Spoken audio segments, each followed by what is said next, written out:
ನಮಸ್ತೆ ಸ್ನೇಹಿತರೆ, ಇವತ್ತು ನಾವು ತೃತೀಯ BA ರಾಜ್ಯಶಾಸ್ತ್ರ ಭಾರತ ಸಂವಿಧಾನ ಮತ್ತು ಸರಕಾರ ಕೋರ್ಸ್ 3ರಲ್ಲಿ ಯಾವ ಪ್ರಶ್ನೆಯನ್ನು ಓದ್ಕೊಳ್ಬೇಕು ಅಂತ ತಿಳಿಸ್ತಾ ಹೋಗ್ತಾನೆ. ಮೊದಲಿಗೆ ಬ್ಲಾಕ್ 1ಅನ್ನು ನೋಡಿ. ಬ್ಲಾಕ್ 1ರಲ್ಲಿ ಸಂವಿಧಾನದ ರಚನೆಯನ್ನು ಓದ್ಕೊಳ್ಳೇಬೇಕು. ಸಂವಿಧಾನದ ರಚನೆ ತುಂಬಾ ಮುಖ್ಯವಾಗಿರುವಂಥ ಪ್ರಶ್ನೆ. 5 ಅಂಕಕ್ಕೆ 2 ಬಾರಿ ಕೇಳಿದ್ದಾರೆ, 10 ಅಂಕಕ್ಕೆ 1 ಬಾರಿ ಕೇಳಿರುವಂತಹ ಪ್ರಶ್ನೆ. ಅದ ಮೇಲೆ ಭಾರತ ಸಂವಿಧಾನದ ಪ್ರಮುಖ ಲಕ್ಷಣಗಳು, ಇದು 15 ಅಂಕಕ್ಕೆ 2 ಬಾರಿ ಕೇಳಿರುವಂತಹ ಪ್ರಶ್ನೆ. ಮೂಲಭೂತ ಹಕ್ಕುಗಳು ಮತ್ತು ಮೂಲಭೂತ ಕರ್ತವ್ಯಗಳ ಬಗ್ಗೆ ಓದ್ಕೊಳ್ಳಿ. ಆಮೇಲೆ ರಾಜ್ಯ ನೀತಿ ನಿರ್ದೇಶನ ತತ್ವಗಳು, ಅವುಗಳ ಪ್ರಾಮುಖ್ಯತೆ ಅಥವಾ ಮಹತ್ವ, ಮೂಲಭೂತ ಹಕ್ಕುಗಳಿಗೂ ರಾಜ್ಯ ನೀತಿಯ ನಿರ್ದೇಶನ ತತ್ವಗಳು ಇರುವ ಸಂಬಂಧವನ್ನು ಓದಬೇಕು. ಭಾರತ ಸಂಯುಕ್ತ ವ್ಯವಸ್ಥೆ ವಿಶ್ವ ಓದಬೇಕು. ಇಲ್ಲಿ ಬರೆದಿರುವಂಥದ್ದು 5 ಅಂಕದ ಪ್ರಶ್ನೆಗಳಾಗಿದೆ. ಮ್ಯಾಂಡಮಸ್ ರಿಟ್ ಬಗ್ಗೆ ತಿಳಿಸಿ, ಸಂವಿಧಾನ ತಿದ್ದುಪಡಿಯ ವಿಧಾನ, ಒತ್ತಡ ಗುಂಪುಗಳ ಕಾರ್ಯಗಳು, ನ್ಯಾಯಿಕ ವಿಮರ್ಶೆಯ ಬಗ್ಗೆ, ರಾಜ್ಯಪಾಲರ ಕಾರ್ಯಗಳನ್ನು ಪಟ್ಟಿ ಮಾಡಿರಿ. ಪಾಯಿಂಟ್ಸ್ಗಳನ್ನೆಲ್ಲ ನೋಡ್ತಾ ಹೋಗುವ ನಾವು ಈ ವಿಡಿಯೋದಲ್ಲಿ. ಮೊದಲಿಗೆ ಸಂವಿಧಾನದ ರಚನೆ. ಸಂವಿಧಾನದ ರಚನೆಯಲ್ಲಿ ಒಮ್ಮೆ ಪಾಯಿಂಟ್ಸನ್ನು ಹೇಳ್ತೇನೆ ನೋಡಿ. 5 ಪಾಯಿಂಟ್ಸ್ಗಳಿದೆ. ಸಂವಿಧಾನದ ರಾಜ್ಯಾಂಗ ಸಭೆಯಿಂದ ರಚಿಸಲ್ಪಟ್ಟ ಸಂವಿಧಾನದ ಬೇಡಿಕೆ, ಭಾರತದ ಸಂವಿಧಾನ ರಾಜ್ಯಾಂಗ ಸಭೆ, ಸಂವಿಧಾನ ರಾಜ್ಯಾಂಗ ಸಭೆಯ ಕಾರ್ಯಾಚರಣೆ, ಸಂವಿಧಾನ ರಾಜ್ಯಾಂಗ ಸಭೆಯ ಪ್ರಕ್ರಿಯೆ ಮತ್ತು ಲಕ್ಷಣಗಳು, ಸಂವಿಧಾನ ರಾಜ್ಯಾಂಗ ಸಭೆಯ ಟೀಕೆಗಳು. ಸಂವಿಧಾನವೇ ರಾಷ್ಟ್ರದ ಆಡಳಿತ ವ್ಯವಸ್ಥೆಗೆ ಮೂಲಾಧಾರ. ಸಂವಿಧಾನವಿಲ್ಲದಿದ್ದರೆ ರಾಷ್ಟ್ರದಲ್ಲಿ ಅವ್ಯವಸ್ಥೆಯಿಂದ ಉಂಟಾಗಿ ಅರಾಜಕತೆ ಉಂಟಾಗಬಹುದು. ಆದುದರಿಂದ ಪ್ರತಿಯೊಂದು ರಾಷ್ಟ್ರದ ಸರಕಾರ ಮತ್ತು ಆಡಳಿತ ವ್ಯವಸ್ಥೆಯು ಕೆಲವೊಂದು ನಿಯಮ ನಿಬಂಧನೆಗಳಿಗನುಸಾರವಾಗಿ ನಡೆಯಬೇಕು. ಅಂತಹ ನಿಯಮಗಳ ಸಮೂಹವೇ ಸಂವಿಧಾನವೆಂದು ಹೇಳಬಹುದು.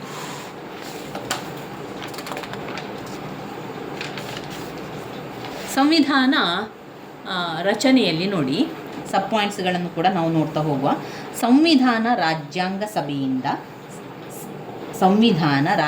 ಸಭೆಯಿಂದಲೇ ಸಂವಿಧಾನವನ್ನು ರಚಿಸಬೇಕೆನ್ನುವ ಬೇಡಿಕೆ. ಅದರಲ್ಲಿ ಸರ್ ಐವರ್ ಜೆನ್ನಿಂಗ್ಸ್ ಹೇಳುವ ಪ್ರಕಾರ ಸಂವಿಧಾನ ಸಭೆ 3 ವಿಭಿನ್ನ ಸನ್ನಿವೇಶಗಳಲ್ಲಿ ಅಸ್ತಿತ್ವಕ್ಕೆ ಬರ್ತದೆ. ಆ 3 ಸನ್ನಿವೇಶ ಯಾವಾಗ ಅಂದರೆ, ಎಲ್ಲಿ ದೊಡ್ಡ ಸಾಮಾಜಿಕ ಕ್ರಾಂತಿ ಆಗ್ತದೆ ನೋಡಿ ಅಲ್ಲಿ. 2ನೇದು, ಯಾವಾಗ ರಾಷ್ಟ್ರ ತನ್ನ ಬಾಹ್ಯ ಆಳ್ವಿಕೆಯನ್ನು ಕೊನೆಗೊಳಿಸುತ್ತದೋ ಅಲ್ಲಿ. ಯಾವಾಗ ಸಣ್ಣ ಸಣ್ಣ ರಾಜಕೀಯ ಪ್ರಾಂತ್ಯಗಳಿಂದ ರಾಷ್ಟ್ರವು ರಚಿಸಬೇಕಾಗುತ್ತದೆ ಆಗ ಸಂವಿಧಾನ ಸಭೆಯ ಅಗತ್ಯ ಇದೆ ಅಂತ ಹೇಳ್ತಾರೆ. ಮತ್ತು ಅದರಲ್ಲಿ 2 ಪಾಯಿಂಟ್ಸ್ಗಳು, ಕ್ರಿಪ್ಸ್ ಮಿಷನ್ ಮತ್ತು ಕ್ಯಾಬಿನೆಟ್ ಮಿಷನ್ ಯೋಜನೆ. ಕ್ರಿಪ್ಸ್ ಮಿಷನ್ ಮತ್ತು ಕ್ಯಾಬಿನೆಟ್ ಮಿಷನ್ ಯೋಜನೆ. 2ನೆಯ ಪಾಯಿಂಟ್, ಭಾರತ ಸಂವಿಧಾನ ರಾಜ್ಯಾಂಗ ಸಭೆ. ಭಾರತ ಸಂವಿಧಾನ ರಾಜ್ಯಾಂಗ ಸಭೆ. ಅದರಲ್ಲಿ ಕೆಲವು ಪಾಯಿಂಟ್ಸ್ಗಳಿದೆ ನೋಡಿ. ಪ್ರತಿಯೊಂದು ಪ್ರಾಂತ್ಯ ಮತ್ತು ಪ್ರತಿ ರಾಜ್ಯ ಅಥವಾ ರಾಜ್ಯಗಳು ಹೊಂದಿರುವ ಜನಸಂಖ್ಯೆಯ ಆಧಾರದ ಮೇಲೆ ಸಂವಿಧಾನ ಸಭೆಯ ಸ್ಥಾನಗಳನ್ನು ಹಂಚಲಾಗಿತ್ತು. ಸಂವಿಧಾನ ಸಭೆಯ ಒಟ್ಟು ಸ್ಥಾನಗಳು 389. ಸಂವಿಧಾನ ರಾಜ್ಯಾಂಗ ಸಭೆಯ ಕಾರ್ಯಾಚರಣೆ. ಇದರಲ್ಲಿ ಇನ್ನುಳಿದಿರುವ ಪಾಯಿಂಟ್ಸ್ಗಳಿದೆ, ಅದನ್ನು ಕೂಡ ಒಮ್ಮೆ ನೋಡುವ. ಈ ಸ್ಥಾನಗಳನ್ನು ಏಕಮತ ವರ್ಗಾವಣೆಯ ಆಧಾರದ ಮೇಲೆ ಸಂಬಂಧಪಟ್ಟ ವಿಧಾನಸಭೆಗಳಿಂದ ಪ್ರಾಂತ್ಯಗಳ ಸದಸ್ಯರ ಚುನಾವಣೆ ಆಗಬೇಕು ಅಂತ ಹೇಳುವಂಥದ್ದು. 3ನೇದು, ಒಪ್ಪಂದದ ಮೂಲಕ ಭಾರತದ ದೇಶೀಯ ರಾಜ್ಯಗಳ ಪ್ರತಿನಿಧಿಗಳ ಚುನಾವಣೆಯನ್ನು ಮಾಡಬೇಕಾಗಿತ್ತು. 3ನೇ ಪಾಯಿಂಟ್, ಸಂವಿಧಾನ ರಾಜ್ಯಾಂಗ ಸಭೆಯ ಕಾರ್ಯಾಚರಣೆ. ಸಂವಿಧಾನ ರಾಜ್ಯಾಂಗ ಸಭೆಯ ಕಾರ್ಯಾಚರಣೆ ಅಂದರೆ ಇಲ್ಲಿ ಸಂವಿಧಾನದ ರಾಜ್ಯಾಂಗ ಸಭೆಯ ಕಾರ್ಯಾಚರಣೆಯನ್ನು ಮಾಡಬೇಕು ಅಂತಾದರೆ ಎಷ್ಟು ಸದಸ್ಯರಿರಬೇಕು, ಒಟ್ಟು ಎಷ್ಟು ಸಮಿತಿ ಇರಬೇಕು, ಅದೆಲ್ಲ ಕೂಡ ಕರೆಕ್ಟಾಗಿರಬೇಕು. ಅಂದರೆ ಸದಸ್ಯರ ಸಂಖ್ಯೆ 299ಕ್ಕೆ ಇಳಿಸಿರುವಂಥದ್ದು. ಅದು ಡಿಸೆಂಬರ್ 9, 1946ರಂದು ಅದರ ಪ್ರಥಮ ಸಭೆಯನ್ನು ಚುನಾಯಿತವಾಗಿರುವಂಥದ್ದು. ಡಿಸೆಂಬರ್ 9ರಿಂದ ಅಂದರೆ ಡಿಸೆಂಬರ್ 9ರಿಂದ ಡಿಸೆಂಬರ್ 13ರ ತನಕ ನಡೆದ ಪ್ರಥಮ ಸಭೆ ಅಂತಲೇ ಹೇಳ್ಬೋದು ಸಂವಿಧಾನದ್ದು. ಅದು ಭಾರತದ ಒಕ್ಕೂಟ ರಾಷ್ಟ್ರಕ್ಕೆ ಆಗಿರುವಂಥದ್ದು. ಆಮೇಲೆ ಅಲ್ಲಿ ಸಂವಿಧಾನದ ಸಭೆಯ ಸುಮಾರು 15 ಸಮಿತಿಗಳು ಅಲ್ಲಿ ಹೊಂದಬೇಕಿತ್ತು. ಅದೆಲ್ಲ ವಿಚಾರಗಳಿದೆ. ಮುಂದಿನ ವಿಡಿಯೋಗಳಲ್ಲಿ ನಾವು ನೋಡಬೇಕಾದ್ರೆ ಅದರ ಸಂಪೂರ್ಣ ವಿವರಣೆಯನ್ನು ತಿಳ್ಕೊಳ್ಳುವ. ಈಗಾಗಲೇ ನಾನು ಹಳೆಯ ವಿಡಿಯೋದಲ್ಲಿ ಅದರ ವಿವರಣೆಯನ್ನು ನಿಮಗೆ ಸಂಪೂರ್ಣವಾಗಿ ಕೊಟ್ಟಿದ್ದೇನೆ. ಅದೆಲ್ಲ ಕೂಡ ಪ್ಲೇಲಿಸ್ಟಲ್ಲಿದೆ ಸ್ನೇಹಿತರೆ. ಅದನ್ನೆಲ್ಲ ನೀವು ನೋಡಬೇಕು. ನಿಮಗೆ ವಿವರಣೆ ಬೇಕು ಅಂತಾದರೆ ನೀವು ಪ್ಲೇಲಿಸ್ಟನ್ನು ಓಪನ್ ಮಾಡಿ ಅದರಲ್ಲಿ ನೋಡ್ಕೊಳ್ಳಿ. ಕೋರ್ಸ್ ಕೂಡ ಅವರು ಹಾಕಿದ್ದಾರೆ ನೋಡಿ, ಅದರಲ್ಲೂ ಕೂಡ ಸಿಗ್ತದೆ. ಇನ್ನು ಪೋಸ್ಟಲ್ಲಿ ತುಂಬ ಜನ ಕೇಳ್ತಾ ಇದ್ರಿ, ಇಂಗ್ಲೀಷ್ ಸಮ್ಮರ್ ಇದೆಯಲ್ಲ ಪ್ರಥಮ ಇಯರ್ ಮತ್ತು ದ್ವಿತೀಯ ಇಯರ್ನಲ್ಲಿ ನಾವು ನೋಡಿದರೆ ನಿಮಗೆ ಸಮ್ಮರಿ ಎಲ್ಲ ಅದು ಪೋಸ್ಟಲ್ಲಿ ಹಾಕಿರ್ತೇನೆ, ಪೋಸ್ಟಲ್ಲಿ ಇರ್ತದೆ ಅದೆಲ್ಲ. ಪಾಯಿಂಟ್ ನಂಬರ್ 4, ಸಂವಿಧಾನದ ರಾಜ್ಯಾಂಗ ಸಭೆಯ ಪ್ರಕ್ರಿಯೆ ಮತ್ತು ಲಕ್ಷಣಗಳು. ಸಂವಿಧಾನದ ರಾಜ್ಯಾಂಗ ಸಭೆಯ ಪ್ರಕ್ರಿಯೆ ಮತ್ತು ಲಕ್ಷಣಗಳು. ಅದರಲ್ಲಿ 3 ಪಾಯಿಂಟ್ಸ್ಗಳು. ಏಕಸ್ವಾಮ್ಯತೆಯ ನಿರ್ಣಯ ಅಂದರೆ ಅಂತಿಮ ನಿರ್ಧಾರದ ಮೊದಲು ಪ್ರತಿಯೊಂದು ವಿಚಾರವನ್ನು ನೇರವಾಗಿ ಮತ್ತು ಮುಕ್ತವಾಗಿ ಚರ್ಚಿಸುವಂಥದ್ದು. 2, ಏರೋಮಾಡೇಷನ್ ನಿರ್ಣಯ ಇನ್ನೊಂದು ಲಕ್ಷಣ. ಇದು ಸರಳ ಮತ್ತು ಕಠಿಣತೆಯ ಅಪೂರ್ವ ಸಂಯೋಜನೆ ಕೂಡ ಆಗಿರುತ್ತದೆ. ಕಾಮನ್ವೆಲ್ತಿನ ಸದಸ್ಯತನ, ಗಣರಾಜ್ಯ ಸ್ಥಾನಮಾನ ಹೊಂದಿದ ಸರಕಾರ, ಪಂಚಾಯತ್ ರಾಜ್ಯ ವ್ಯವಸ್ಥೆ ಮತ್ತು ಬಲಿಷ್ಠ ಕೇಂದ್ರದ ಬೇಡಿಕೆಯನ್ನೊಳಗೊಂಡಿದೆ. 3ನೇದು, ಬೇರೆ ಸಂವಿಧಾನಗಳಿಂದ ವಿಚಾರಗಳನ್ನು ತರಿಸುವಾಗ ಪರಿಣಾಮಕಾರಿ ವ್ಯಕ್ತಿಯಾಗಿ ಆಯ್ದುಕೊಳ್ಳಲಾಗಿದೆ ಹಾಗೂ ಬದಲಾವಣೆ ಕೂಡ ಮಾಡಲಾಗಿದೆ. 5ನೇ ಪಾಯಿಂಟ್, ಸಂವಿಧಾನ ರಾಜ್ಯಾಂಗ ಸಭೆಯ ಟೀಕೆಗಳು. ಸಂವಿಧಾನ ರಾಜ್ಯಾಂಗ ಸಭೆಯ ಟೀಕೆಗಳು, ಅದರಲ್ಲಿ ಸಬ್ ಪಾಯಿಂಟ್ಸ್ಗಳಿದೆ. ಅದು ಯಾವುದೆಲ್ಲ ಅಂತ ಹೇಳಿದರೆ, ಕಾಂಗ್ರೆಸ್ನ ಸರ್ವಾಧಿಕಾರತ್ವ. 2, ಸಾರ್ವಭೌಮ ಸಭೆಯಾಗಿತ್ತು, ಅದು ಸಾರ್ವಭೌಮ ಸಭೆಯಾಗಿತ್ತು. 3ನೇದು, ಹಿಂದೂ ಸಾರ್ವಭೌಮ ಹೊಂದಿದ ಸಭೆ. 4, ಪ್ರಾತಿನಿಧ್ಯ ಇಲ್ಲದ ಸಭೆ. 4, ಕಾನೂನು ತಜ್ಞರ ಸಾರ್ವಭೌಮತೆ. ಕಾನೂನು ತಜ್ಞರ ಸಾರ್ವಭೌಮತೆ. ಇದು ಘಟಕ 1ರಲ್ಲೇ ಇರುವಂಥ ಪ್ರಶ್ನೆ, ವೆರಿ ಇಂಪಾರ್ಟೆಂಟ್ ಆಗಿರುವಂಥ ಪ್ರಶ್ನೆ ಸ್ನೇಹಿತರೆ. ಸಂವಿಧಾನದ ರಚನೆಯ ಬಗ್ಗೆ ಹಲವು ಬಾರಿ ಪ್ರಶ್ನೆಗಳು ಬಂದಿದೆ, ಅದನ್ನು ಸ್ಕಿಪ್ ಮಾಡಬೇಡಿ. ಆ ಪಾಯಿಂಟ್ಸ್ಗಳನ್ನು ಒಮ್ಮೆ ಓದಬೇಕಾದ್ರೆ ಅದು ಕಷ್ಟ ಅಂತ ನಮಗೆ ಅನಿಸ್ತದೆ. 1-2 ಬಾರಿ ಆ ಪಾಯಿಂಟ್ಸ್ಗಳನ್ನು ನೋಡಿಕೊಂಡ್ರೆ ನಂತರದಲ್ಲಿ ಕಷ್ಟ ಏನೂ ಇಲ್ಲ. ಸಂಪೂರ್ಣವಾಗಿ ಸಂವಿಧಾನದ ಬಗ್ಗೆ ಇರೋದ್ರಿಂದ ಒಂದು ಸ್ವಲ್ಪ ರಾಜಕೀಯದಲ್ಲಿ ಆಸಕ್ತಿ ಇರುವಂಥವರಿಗೆ ಅದೇನು ಕಷ್ಟ ಅಂತ ಅನಿಸೋದಿಲ್ಲ. ಇನ್ನು ರಾಜಕೀಯದಲ್ಲಿ ಸ್ವಲ್ಪನೂ ಕೂಡ ಆಸಕ್ತಿ ಇದ್ದಾಗ ಅದೇನಾಗ್ತದೆ ಅಂದರೆ ಕೆಲವೊಂದು ವಿಚಾರಗಳು ಕಷ್ಟ ಅಂತ ಅನಿಸ್ತದೆ, ಇನ್ನು ಕೆಲವೊಂದು ವಿಚಾರಗಳು ನಮ್ಮ ಮನಸ್ಸಿಗೆ ಬರುವಂಥ ವಿಚಾರಗಳಲ್ಲ, ಆದ್ದರಿಂದ ಅದೇನಾಗ್ತದೆ ಸ್ವಲ್ಪ ಕಷ್ಟ ಅಂತ ಅನಿಸುವಂಥದ್ದು. 2-3 ಬಾರಿ ತಿಳ್ಕೊಂಡ್ರೆ, ಅರ್ಥ ಮಾಡಿಕೊಂಡ್ರೆ ಬೇಗನೆ ಪಾಯಿಂಟ್ಸ್ಗಳು ಬರ್ತದೆ. ಅಂದರೆ ಈಗ ಸಂವಿಧಾನದ ರಾಜ್ಯಾಂಗ ಸಭೆಯಿಂದಲೇ ಸಂವಿಧಾನವನ್ನು ರಚಿಸಬೇಕೆನ್ನೋ ಬೇಡಿಕೆ. ಈಗ ಸಂವಿಧಾನವನ್ನು ಸಂವಿಧಾನ ರಚಿಸಬೇಕು ಅಂತ ಅಂದರೆ ಅದು ಸಂವಿಧಾನದ ರಾಜ್ಯಾಂಗ ಸಭೆಯಿಂದಲೇ ಆಗಬೇಕು ಎನ್ನುವಂಥದ್ದಿದೆ.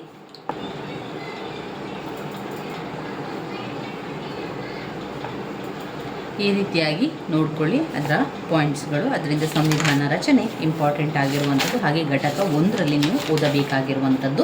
ಇನ್ನು ಘಟಕ 2ರಲ್ಲಿ ಬಂದಾಗ ಇದು ಕೂಡ ವೆರಿ ಇಂಪಾರ್ಟೆಂಟ್ ಆಗಿರುವಂಥ ಪ್ರಶ್ನೆ, ಭಾರತ ಸಂವಿಧಾನದ ಪ್ರಮುಖ ಲಕ್ಷಣಗಳು. ಭಾರತ ಸಂವಿಧಾನದ ಲಕ್ಷಣಗಳು ಈ ರೀತಿಯಾಗಿರುವಂಥದ್ದು. ಇದರಲ್ಲಿ ಕೂಡ ಪಾಯಿಂಟ್ಸನ್ನು ಸರಿಯಾಗಿ ಬಾಯ್ಪಾಠ ಮಾಡಿಕೊಳ್ಳಿ. ನಂತರ ಪಾಯಿಂಟ್ಸ್ನೊಳಗಡೆ ಏನಿದೆ ವಿಚಾರ ಎನ್ನುವಂಥದ್ದು ನೋಡಿಕೊಂಡ್ರೆ ಸಾಕು. ಒಂದು, ಲಿಖಿತ ಸಂವಿಧಾನ ಅಂದರೆ ಬರವಣಿಗೆ ರೀತಿಯಲ್ಲಿರ್ತದೆ. ನಮ್ಮ ಸಂವಿಧಾನ ಬರವಣಿಗೆ ರೀತಿಯಲ್ಲಿರ್ತದೆ. ಬೇರೆ ಬೇರೆ ದೇಶಗಳಲ್ಲಿ ಬೇರೆ ಬೇರೆ ರೀತಿಯಲ್ಲಿರುವಂಥದ್ದು. ಕೆಲವೊಂದು ಬರವಣಿಗೆಯಲ್ಲಿರ್ತದೆ, ಇನ್ನು ಕೆಲವೊಂದು ಅಲಿಖಿತವಾಗಿ ಕೂಡ ಇರ್ತದೆ. ಆದರೆ ನಮ್ಮ ದೇಶದ ಅಂದರೆ ಭಾರತ ದೇಶದ ಒಂದು ಸಂವಿಧಾನ ಲಿಖಿತ ರೂಪದಲ್ಲಿ ಇರುವಂಥದ್ದು. ಅದು ಅಂದರೆ ಲಿಖಿತ ಅಂದರೆ ಬರೆದ ರೀತಿಯಲ್ಲಿ, ಅಂದರೆ ಬರೆದು ಇಟ್ಟಿರ್ತಾರೆ, ಲಿಖಿತ ಸಂವಿಧಾನ. 2ನೇದು, ನಮ್ಯತೆ ಇದೆ ಹಾಗೆ ಅನಮ್ಯತೆಗಳ ಮಿಶ್ರಣ ಆಗಿದೆ ನಮ್ಮದು. 3, ಸಾರ್ವಭೌಮ ಪ್ರಜಾಸತ್ತಾತ್ಮಕ ಗಣರಾಜ್ಯ. 4, ಕಲ್ಯಾಣ ರಾಜ್ಯ. 5, ಸಂಯುಕ್ತತೆ ಮತ್ತು ಏಕಾತ್ಮಕ ಪದ್ಧತಿಯ ಲಕ್ಷಣಗಳ ಮಿಶ್ರಣ ಇದೆ. ನಮ್ಮ ಸಂವಿಧಾನದಲ್ಲಿ ಸಂಯುಕ್ತತೆ ಇದೆ, ಅದರ ಜೊತೆಗೆ ಏಕಾತ್ಮಕ ಪದ್ಧತಿಯ ಲಕ್ಷಣಗಳ ಮಿಶ್ರಣ ಕೂಡ ಇದೆ. ಸಂಸದೀಯ ಕಾರ್ಯಾಂಗ ಪದ್ಧತಿ, ಅದರಲ್ಲಿ ಸಂಸದೀಯ ಕಾರ್ಯಾಂಗದ ಪದ್ಧತಿ ಇದೆ. ಮೂಲಭೂತ ಹಕ್ಕುಗಳು, ರಾಜ್ಯ ನೀತಿಯ ನಿರ್ದೇಶಕ ತತ್ವಗಳು, ಮೂಲಭೂತ ಕರ್ತವ್ಯಗಳು. ಭಾರತ ಸಂವಿಧಾನದಲ್ಲಿ ಸ್ವತಂತ್ರ ಮತ್ತು ಏಕೀಕೃತ ನ್ಯಾಯಾಂಗ ವ್ಯವಸ್ಥೆಗೆ ಅವಕಾಶ ಕಲ್ಪಿಸಿದೆ. ಏಕಪೌರತ್ವ, ಸಾರ್ವತ್ರಿಕ ವಯಸ್ಕರ ಮತದಾನದ ಪದ್ಧತಿ, ಜಾತ್ಯತೀತ ರಾಷ್ಟ್ರ, ಹಾಗೆಯೇ ತುರ್ತು ಪರಿಸ್ಥಿತಿ. ಇದು ಸಂವಿಧಾನದ ಲಕ್ಷಣಗಳು. ಸಂವಿಧಾನದ ಲಕ್ಷಣಗಳು ಪ್ರಥಮ ವರ್ಷದಲ್ಲೂ ಕೂಡ ನೀವು ಓದ್ಕೊಳ್ಳಿಕ್ಕಿದೆ. ದ್ವಿತೀಯ ವರ್ಷ BAಯಲ್ಲೂ ಕೂಡ ಸಂವಿಧಾನದ ಲಕ್ಷಣಗಳನ್ನು ಓದ್ಕೊಳ್ಳಿಕ್ಕಿದೆ. ನಿಮಗೆ ನೆನಪಲ್ಲಿ ಇರ್ಬೋದು. ಕೆಲವೊಂದು ಪಾಯಿಂಟ್ಸ್ಗಳು ನಮಗೆ ಓದಬೇಕಾದ್ರೆ ನೆನಪಿಗೆ ಬರ್ತದೆ. ಮತ್ತೊಮ್ಮೆ ಪಾಯಿಂಟ್ಸನ್ನು ಹೇಳ್ತಾ ಹೋಗ್ತಾನೆ. ಲಿಖಿತ ಸಂವಿಧಾನ, ನಮ್ಯತೆ ಮತ್ತು ಅನಮ್ಯತೆಗಳ ಮಿಶ್ರಣ, ಸಾರ್ವಭೌಮ ಪ್ರಜಾಸತ್ತಾತ್ಮಕ ಗಣರಾಜ್ಯ, ಕಲ್ಯಾಣ ರಾಜ್ಯ. 5, ಸಂಯುಕ್ತತೆ ಮತ್ತು ಏಕಾತ್ಮಕ ಪದ್ಧತಿಯ ಲಕ್ಷಣಗಳ ಮಿಶ್ರಣ, ಸಂಸದೀಯ ಕಾರ್ಯಾಂಗ ಪದ್ಧತಿ, ಮೂಲಭೂತ ಹಕ್ಕುಗಳು, ರಾಜ್ಯ ನೀತಿಯ ನಿರ್ದೇಶಕ ತತ್ವಗಳು, ಮೂಲಭೂತ ಕರ್ತವ್ಯಗಳು, ಭಾರತ ಸಂವಿಧಾನದಲ್ಲಿ ಸ್ವತಂತ್ರ ಮತ್ತು ಏಕೀಕೃತ ನ್ಯಾಯಾಂಗ ವ್ಯವಸ್ಥೆಗೆ ಅವಕಾಶ ಕಲ್ಪಿಸಿದೆ. ಏಕಪೌರತ್ವ, ಸಾರ್ವತ್ರಿಕ ವಯಸ್ಕ ಮತದಾನದ ಪದ್ಧತಿ. 13 ಜಾತ್ಯತೀತ ರಾಷ್ಟ್ರ. ಕೊನೆಯದು ತುರ್ತು ಪರಿಸ್ಥಿತಿ. ಇದು ಇದರಲ್ಲಿ ಬರುವಂಥ ಪಾಯಿಂಟ್ಸ್ಗಳು. ಇನ್ನು ಪ್ರಸ್ತಾವನೆಯ ಆದರ್ಶ ಅಂಶಗಳು ಅಂತ ಬಂದರೆ, ಇದು ಮುಖ್ಯವಾದ ಪ್ರಶ್ನೆ ಅಲ್ಲ, ಆದರೆ ನಿಮಗೆ ಗೊತ್ತಿರಲಿ ಎನ್ನುವ ಕಾರಣದಿಂದಾಗಿ ಈ ಪಾಯಿಂಟ್ಸ್ಗಳನ್ನು ಬರ್ಕೊಳ್ಳಿ. ಪ್ರಸ್ತಾವನೆಯ ಆದರ್ಶ ಅಂಶಗಳೇನು? ಭಾರತದ ಪ್ರಜೆಗಳಾದ ನಾವು ಪರಮಾಧಿಕಾರದ ರಾಷ್ಟ್ರ, ಸಮಾಜವಾದಿ, ಜಾತ್ಯತೀತತೆ, ಪ್ರಜಾಸತ್ತಾತ್ಮಕ, ಗಣರಾಜ್ಯ, ನ್ಯಾಯ, ಸ್ವಾತಂತ್ರ್ಯ, ಸಮಾನತೆ, ಭ್ರಾತೃತ್ವ. ಈ ವಿಚಾರಗಳು ಈ ಒಂದು ಪಾಯಿಂಟ್ಸ್ಗಳಲ್ಲಿ ಬರುವಂಥದ್ದು. ಇನ್ನು ನಾವು ನೋಡುವಂಥದ್ದು ಘಟಕ 3. ಘಟಕ 3ರಲ್ಲಿ ಮೂಲಭೂತ ಹಕ್ಕುಗಳು ಮತ್ತು ಕರ್ತವ್ಯಗಳು ಎರಡೂ ಕೂಡ ಇಂಪಾರ್ಟೆಂಟ್ ಆಗಿರುವಂತಹ ಪ್ರಶ್ನೆ. 5 ಅಂಕಕ್ಕೆ ಹಲವು ಬಾರಿ ಕೇಳಿರುವಂತಹ ಪ್ರಶ್ನೆ. ಮೂಲಭೂತ ಹಕ್ಕುಗಳು ಸಮಾನತೆಯ ಹಕ್ಕು, ಸ್ವಾತಂತ್ರ್ಯದ ಹಕ್ಕು, ಶೋಷಣೆಯ ವಿರುದ್ಧದ ಹಕ್ಕು, ಧಾರ್ಮಿಕ ಹಕ್ಕು, ಸಾಂಸ್ಕೃತಿಕ ಮತ್ತು ವಿದ್ಯಾಭ್ಯಾಸದ ಹಕ್ಕು, ಸಂವಿಧಾನದ ಪರಿಹಾರದ ಹಕ್ಕು. ಮೂಲಭೂತ ಕರ್ತವ್ಯಗಳನ್ನು ಕೂಡ ಓದ್ಕೊಳ್ಬೇಕು. ಮೂಲಭೂತ ಹಕ್ಕುಗಳು ಮತ್ತೊಮ್ಮೆ ಹೇಳ್ತಾ ಹೋಗ್ತಾನೆ. ಸಮಾನತೆಯ ಹಕ್ಕು, ಅದು ಸಂವಿಧಾನದ ಅದರ ಅನುಚ್ಛೇದ 14ರಿಂದ 32 ತನಕ ಇರುವಂಥದ್ದು ಅದರ ವಿಧಿ. ಸಮಾನತೆಯ ಹಕ್ಕು. 2 ಸ್ವಾತಂತ್ರ್ಯದ ಹಕ್ಕು. 3 ಶೋಷಣೆಯ ವಿರುದ್ಧದ ಹಕ್ಕು. 4 ಧಾರ್ಮಿಕ ಸ್ವಾತಂತ್ರ್ಯದ ಹಕ್ಕು. 5 ಸಾಂಸ್ಕೃತಿಕ ಮತ್ತು ವಿದ್ಯಾಭ್ಯಾಸದ ಹಕ್ಕು. 6 ಸಂವಿಧಾನದ ಪರಿಹಾರೋಪಾಯದ ಹಕ್ಕು. ಮೂಲಭೂತ ಕರ್ತವ್ಯಗಳನ್ನು ನಾವು ನೋಡುವ. 5 ಅಂಕಕ್ಕೆ 10 ಅಂಕಕ್ಕೆ ಕೇಳುವಂತಹ ಪ್ರಶ್ನೆ. ಒಟ್ಟು 11 ಮೂಲಭೂತ ಕರ್ತವ್ಯಗಳಿದೆ. ಹೇಳ್ತಾ ಹೋಗ್ತೇನೆ, ಸರಿಯಾಗಿ ಕೇಳ್ಕೊಳ್ಳಿ. ಸಂವಿಧಾನ, ರಾಷ್ಟ್ರಧ್ವಜ, ರಾಷ್ಟ್ರಗೀತೆಯನ್ನು ಗೌರವಿಸುವುದು, ಸ್ವತಂತ್ರ ಚಳವಳಿಯ ಉದಾತ್ತ ಆದರ್ಶಗಳನ್ನು ಪಾಲಿಸುವುದು, ಭಾರತದ ಪರಮಾಧಿಕಾರ, ಐಕ್ಯತೆ ಮತ್ತು ಸಮಗ್ರತೆಯನ್ನು ರಕ್ಷಿಸುವುದು, ಅಗತ್ಯ ಬಂದಾಗ ರಾಷ್ಟ್ರವನ್ನು ರಕ್ಷಿಸಿ ದೇಶ ಸೇವೆ ಮಾಡುವುದು. 5 ಎಲ್ಲರಲ್ಲೂ ಸಾಮರಸ್ಯ ಮತ್ತು ಸಹೋದರ ಭಾವನೆಯನ್ನು ಬೆಳೆಸುವುದು ಮತ್ತು ಮಹಿಳೆಯರ ಗೌರವಕ್ಕೆ ಧಕ್ಕೆ ಬರುವ ಆಚರಣೆಗಳನ್ನು ತ್ಯಜಿಸುವುದು. 6 ನಮ್ಮ ಸಂಸ್ಕೃತಿಯನ್ನು ಗೌರವಿಸಿ ರಕ್ಷಿಸುವುದು. ಅರಣ್ಯಗಳು, ಸರೋವರಗಳು, ನದಿಗಳು, ಮೃಗಗಳು ಸೇರಿದಂತೆ ಪ್ರಕೃತಿ ಪರಿಸರವನ್ನು ರಕ್ಷಿಸಿ ಅಭಿವೃದ್ಧಿಪಡಿಸುವುದು. 8 ವೈಜ್ಞಾನಿಕ ಹಾಗೂ ಮಾನವೀಯತೆಯ ಗುಣಗಳನ್ನು ಸುಧಾರಣಾ ಭಾವನೆಯನ್ನು ಬೆಳೆಸುವುದು. 9 ಸಾರ್ವಜನಿಕ ಆಸ್ತಿಯನ್ನು ರಕ್ಷಿಸುವುದು ಮತ್ತು ಹಿಂಸಾ ಮಾರ್ಗವನ್ನು ಕೈಬಿಡುವುದು. 10 ವೈಯಕ್ತಿಕ ಹಾಗೂ ಸಾಮೂಹಿಕ ಚಟುವಟಿಕೆಗಳಲ್ಲಿ ಪ್ರಾವೀಣ್ಯತೆಯನ್ನು ಪ್ರದರ್ಶಿಸಿ ರಾಷ್ಟ್ರದ ಪ್ರಗತಿಗೆ ಶ್ರಮಿಸುವುದು. 11 ತಂದೆ ತಾಯಿಗಳು ಮಕ್ಕಳಿಗೆ ಕಡ್ಡಾಯ ಶಿಕ್ಷಣ ವ್ಯವಸ್ಥೆಯನ್ನು ಮಾಡುವುದು. ಇದು ಮೂಲಭೂತ ಕರ್ತವ್ಯಗಳಲ್ಲಿ ಬರ್ತದೆ. ಇನ್ನು ಘಟಕ 4 ರಾಜ್ಯ ನೀತಿಯ ನಿರ್ದೇಶಕ ತತ್ವಗಳು ಮತ್ತು ಮೂಲಭೂತ ಹಕ್ಕುಗಳು ಮತ್ತು ರಾಜ್ಯ ನೀತಿಯ ನಿರ್ದೇಶನ ತತ್ವಗಳಿಗಿರುವ ವ್ಯತ್ಯಾಸಗಳನ್ನು ಕೂಡ ಓದ್ಕೊಳ್ಬೇಕು. ರಾಜ್ಯ ನೀತಿಯ ನಿರ್ದೇಶನ ತತ್ವಗಳು 3: ಸಮಾಜವಾದಿ ತತ್ವ, ಗಾಂಧಿವಾದ ತತ್ವ, ಉದಾರವಾದಿ ತತ್ವ. ಗಾಂಧಿವಾದ ತತ್ವ, ಸಮಾಜವಾದಿ ತತ್ವ, ಉದಾರವಾದ ತತ್ವದಲ್ಲಿರುವಂಥ ಪಾಯಿಂಟ್ಸ್ಗಳನ್ನು ಓದ್ಕೊಳ್ಬೇಕು. ಅದಾದ ಮೇಲೆ ಅವುಗಳಿಬ್ಬರಿಗೆ ಇರುವಂತಹ ವ್ಯತ್ಯಾಸಗಳನ್ನು ಕೂಡ ಓದ್ಕೊಳ್ಬೇಕು.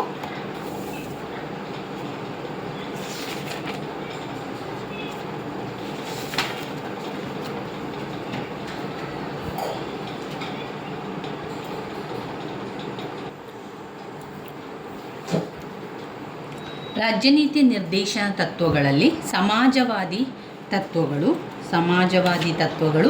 ಗಾಂಧಿವಾದದ ತತ್ವಗಳು ಮತ್ತು ಉದಾರವಾದಿ ತತ್ವಗಳು ಇರುವಂಥದ್ದು. ಸಮಾಜವಾದಿ ತತ್ವಗಳು ಜನರಿಗೆ ಆರ್ಥಿಕ ನ್ಯಾಯವನ್ನು ದೊರಕಿಸಿಕೊಡುವ ಉದ್ದೇಶದಿಂದ ಸಮಾಜವಾದಿ ತತ್ವವನ್ನು ಮಾಡಲಾಯಿತು. ಇದು ಸಂವಿಧಾನದ 39, 41, 42, 43ನೇ ವಿಧಿಯಲ್ಲಿ ಸಮಾಜವಾದಿ ತತ್ವಗಳನ್ನು ಪ್ರತಿಪಾದಿಸುತ್ತದೆ. ಇದರ ತತ್ವಗಳು ಯಾವುದು ಅಂತ ನಾನು ಹೇಳ್ತಾ ಹೋಗ್ತೇನೆ. ಸ್ತ್ರೀ ಪುರುಷರಿಗೆ ಎಲ್ಲರಿಗೂ ಕೂಡ ಸಮಾನ ಕೆಲಸಕ್ಕೆ ಸಮಾನವಾದ ವೇತನ ದೊರಕಿಸಿಕೊಡುವುದು. 2 ಸಂಪನ್ಮೂಲ ಸಂಪನ್ಮೂಲಗಳನ್ನು ಆದಷ್ಟು ಸಮಾನ ರೀತಿಯಲ್ಲಿ ಹಂಚಿಕೆಯಾಗುವಂತೆ ಮಾಡುವುದು. 3. ಐಶ್ವರ್ಯವು ಒಂದೇ ಕಡೆ ಕೇಂದ್ರೀಕೃತವಾಗುವುದನ್ನು ತಡೆಗಟ್ಟುವುದು. 4. ಕಾರ್ಮಿಕ ಮತ್ತು ಮಕ್ಕಳ ಆರೋಗ್ಯ ರಕ್ಷಣೆ ಮತ್ತು ಅವರುಗಳ ಶೋಷಣೆಯಾಗದಂತೆ ನೋಡಿಕೊಳ್ಳುವುದು.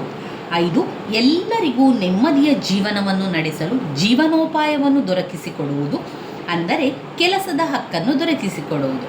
6. ರಾಜ್ಯವು ತನ್ನ ಆರ್ಥಿಕ ಸಾಮರ್ಥ್ಯದ ಮಿತಿಯೊಳಗೆ ಎಲ್ಲರಿಗೂ ಕೂಡ ಉದ್ಯೋಗಾವಕಾಶ, ವಿದ್ಯಾಭ್ಯಾಸದ ಅನುಕೂಲತೆಯನ್ನು ಒದಗಿಸುವುದು. ಇಳಿವಯಸ್ಸು, ಅನಾರೋಗ್ಯ, ದೈಹಿಕ ಅನರ್ಹತೆ ಮತ್ತು ಸೂಕ್ತವಾದ ಇತರ ಸಂದರ್ಭಗಳಲ್ಲಿ ಎಲ್ಲ ವಿಧವಾದ ಸಹಾಯವನ್ನು ನೀಡುವುದು. ಕನಿಷ್ಠ ದುಡಿಮೆಯ ಅವಧಿ, ದುಡಿಮೆಗೆ ಸೂಕ್ತ ವಾತಾವರಣವನ್ನು ಕಲ್ಪಿಸುವುದು.